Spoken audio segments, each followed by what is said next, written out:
One thing I disagree. ನೀವು ಹೇಳಿದ್ರಿ 47ನೇ ವಯಸ್ಸಲ್ಲಿ ಪೊಲಿಟಿಕಲ್ ಸೈನ್ಸಲ್ಲಿ ಹೈಯೆಸ್ಟ್ ಮಾರ್ಕ್ಸ್ ತೊಗೊಂಡೆ ಅಂತ. ಅದೆಷ್ಟು ಮಾರ್ಕ್ಸು ಅಂತ ಗೊತ್ತಿಲ್ಲ.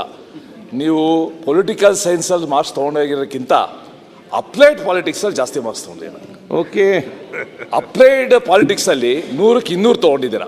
ಅದರಲ್ಲಿ ಒಂದು 67 70 ತೊಗೊಂಡಿರ್ಬೋದು. ಆಯ್ತು. ಈಗ ಬಿಲ್ ಬಗ್ಗೆ ಪೊಲಿಟಿಕಲ್ ಸೈನ್ಸ್ ಅಂದ್ರೆ ಬರೀ ಒಂದು ಇರಾ ಮುಂದತ್ತ ಪ್ಲೀಸ್ ಸತೀಶ್ ಆಯ್ತು, ಟೈಮ್ ಆಯ್ತು. ಇಲ್ಲ, ಒಂದೇ ಸೆಕೆಂಡ್, ನಾನೇನು ಜಾಸ್ತಿ ಏನು ಮಾತಾಡೋಲ್ಲ. ಪೊಲಿಟಿಕಲ್ ಸೈನ್ಸ್ ಅಂದ್ರೆ only on the local bodies, not on the entire political science. ಬರೀ ಲೋಕಲ್ ಬಾಡಿ ಸಬ್ಜೆಕ್ಟ್ ಇತ್ತಲ್ಲ ಅಲ್ಲಿ. ಈಗ ಅದು ಅಧ್ಯಕ್ಷೆ, ದಿಸ್ ಬಿಲ್ ಕ್ಲಾರಿಟಿಗೋಸ್ಕರ ಏನ್ ಹೇಳಿ ಕಲೆಕ್ಷನ್ ಆಮೇಲೆ ಮಾತಾಡೋಣ. ಈ ಬಿಲ್ಗಲ್ಲ, ಬೇರೆ ವಿಷಯಗಳೆಲ್ಲ ಇದಾವೆ ಸರ್.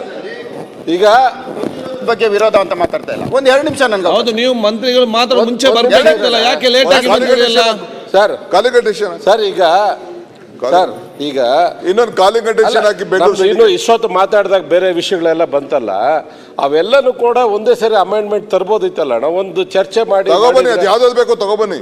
ಅಲ್ಲ, ನೀವು ಯಾವಾಗ ಕರಿತೀರ ಹೇಳಿಲ್ಲ, ಅದು ಯಾವಾಗ ಟೈಮ್ ಒಂದು ಯಾವ್ದಾದ್ರು ಒಂದು ಕಾಲಿಗಟೇಷನ್ ಹಾಕಪ್ಪ, ಅದನ್ನ 69 ಕನ್ವರ್ಟ್ ಮಾಡೋಣ, ಹಾಕಿ, ನೋ ಪ್ರಾಬ್ಲಮ್.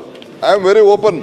ಅದ್ರಲ್ಲಿ ಹೇಳ್ತಿದ್ದು ಕೇಳಿದೆ, ಬೆಂಗಳೂರು, ನಾನು ಈ ಬೆಂಗಳೂರು ಭವಿಷ್ಯದ ಬಗ್ಗೆ ರಾಜಕಾರಣ ಮಾಡಕ್ ನನ್ಗೆ ಇಷ್ಟ ಇಲ್ಲ, ರಾಜಕಾರಣ ಮಾಡುವುದಿಲ್ಲ.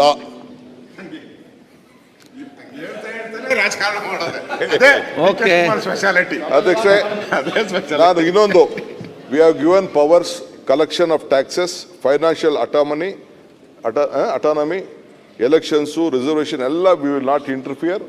74ನೇ ತಿದ್ದುಪಡಿ ಸಂಪೂರ್ಣವಾಗಿ ರಕ್ಷಣೆ ಮಾಡಿದ್ದೀವಿ. ಇದನ್ನ ಕ್ಲಾರಿಟಿಗೋಸ್ಕರ ಮಾತ್ರ ತಂದಿದ್ದೀನಿ.